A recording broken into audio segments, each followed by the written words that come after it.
শ্রাদ্ধ বাড়ি থেকে এসে ভাই বোন সবাইকে নিয়ে চলে গেছি ফটোশুট করতে আর কিছু ভিডিও রিলস বানাতে। শীতকাল মানেই তো পিঠে পুলি আর সর্ষের ক্ষেত। এখন চলে এসেছি বিকাল হলে সর্ষে ক্ষেতে ফটো ভিডিও করতে, আর সন্ধ্যার পর মা বানাবে পিঠে। আমি আর বোন পাগলামি করতে করতে কিছু ভিডিও বানিয়ে নিলাম। এরপর সন্ধ্যাবেলায় মা সমস্ত পিঠে পুলি বানাতে বসে গেছে।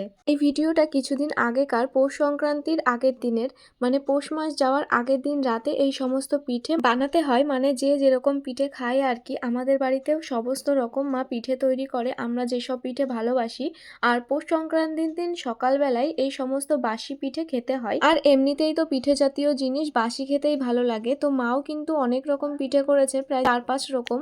এই তো এই যে দুধ পিঠে হয়ে গেছে, মানে ভেজানো পিঠে বাংলা কথায়। আর এইখানে হচ্ছে পাটিসাপটা, আর পাটিসাপটার মধ্যে কিন্তু মা সন্দেশের পুর দিয়ে বানায়। আর এই পিঠেই আমরা খেতে খুব ভালোবাসি। এবার ভাই 6-এ উঠলো, নতুন বছরের নতুন বইগুলোতেও মলাট করে দিলাম।